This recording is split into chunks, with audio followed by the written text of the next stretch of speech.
Thank you to Thomas Moreira for these 5 suggestions. Hello everybody, this is JT Productions and I'm back with another preview and prediction video. Today I will be doing the Virginia Cavaliers. Let's get into it. So Virginia last year went 6-6, 4-4 in the ACC, losing their last 4 games before their bowl game got canceled against SMU. Let's be real though, SMU, if they didn't have anybody opt out, would probably have blown Virginia out of the water. SMU was one of the best group of 5 teams at that point. So, let's look at what they bring back. Let's bring out the copious notes, as Uncle Lou says. So, Virginia Tech, they get a new head coach, Tony Elliott, former Clemson offensive coordinator. They get Brennan Armstrong back. Their quarterback from last year is a redshirt senior. They get some transfers on defense and offense. Offensively, they get a running back transfer, Cody Brown from Miami, who's a sophomore transfer. And on defense, they get Jack Camper, graduate transfer from Michigan State, Devontae Davis, graduate transfer from South Carolina, and Cam Butler, a graduate transfer from Miami of Ohio. So this is telling me that they get some pieces back. They get some pieces for their defense and their offense. Their offense is okay for ACC standards. Dontavian Wicks, Malachi Fields, Billy Kemp, Keytown Thompson, I guess. He was a graduate transfer from Mississippi State a year ago. Came back for his 6th season, it looks like. So not a bad team. It's just how are they going to do with a lot of new pieces on like the offensive line with the redshirt freshmen at left tackle, offensive center, right guard, and then a redshirt senior, redshirt junior at left guard and right tackle. And kind of not new, but running backs like Mike Hollins, Ahmad Faustin, and people like that.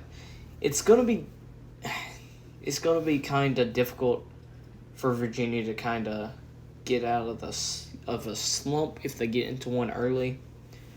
So let's quit rambling and see what I think they'll do.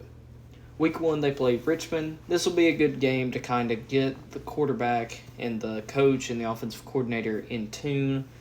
They'll win big against Richmond, in my opinion, before they have a big road game in Champaign, Illinois, against the Illini of Illinois. And you have a new head coach against Brett Bielema, who has been there a couple of years.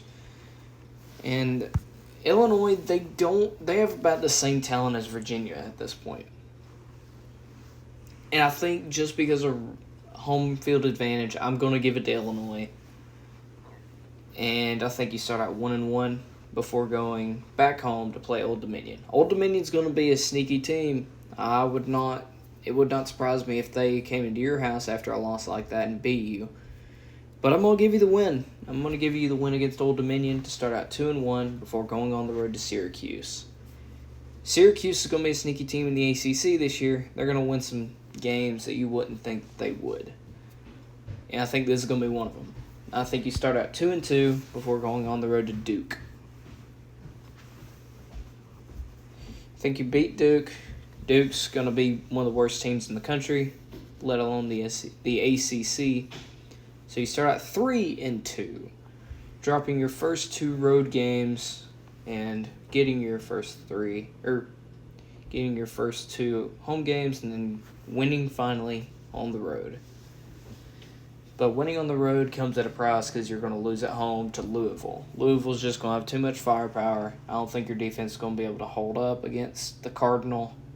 Micah Cunningham should be about as good as he was last year. So you come into your bye week 3-3 before going on the road to Georgia Tech to take on the Yellow Jackets. I think that this could be a close game. Georgia Tech's had a lot of changes in the offseason as well with coordinators and a lot of transfers coming in. But I'm going to give, since the bye week comes right here at a good time, I think you're going to win in Bobby Dodd. Tony Elliott's going to get a good win at Georgia Tech. Then you're against Miami, and I think you lose here. So far, you've won one. You have a pattern of win-loss, win-loss, win-loss, win-loss. And are you going to fix that now? Well, in some way you are. After coming out of a loss to Miami at 4-4, you have North Carolina at home, and they're going to beat you. So now you're 4-5, and you have Pitt also. You have Pitt at home. I'm going to give you the win against Pitt. I think this point in the season, they're going to be, both teams are going to be fighting for wins. But I think you come out on top at home in Charlottesville. This could be a game that that fans look back and say, hey, how did I lose that game? Or how did we win that game? I think it's just going to be a weird Saturday in November for Virginia Cavaliers and Pitt Panthers. Well, here comes another one. What are you, 5-5 at this point? You come back home again. You have Coastal Carolina, one of the better to best group of 5 teams, and I think they get the win. You could argue that the win comes, that the loss comes to Pitt, and you get the win against Coastal Carolina. I wouldn't argue too much with you with that, but I think you split these 2 games, and now you're 5-6 going to Blacksburg to take on Virginia Tech. Well, lucky for you, Virginia Tech's in a lot worse place than you are right now, and I think you come out with the win in Blacksburg. After last year, I think they got the win. I think it was either one way or the other. Well, anyways, there you go. First year in Tony Elliott's career at Virginia. You make a bowl game. You're 6-6 at the end of the season. So you get to go bowling. Lucky y'all. Thank you all so much for watching. Hope you all enjoyed. Check out my other preview predictions in the playlist I have on my channel. Just 2022 preview and predictions. If you enjoyed this and want to see a certain team, make sure to suggest it down in the comments. Anyways, have a great day as always, and go Dogs.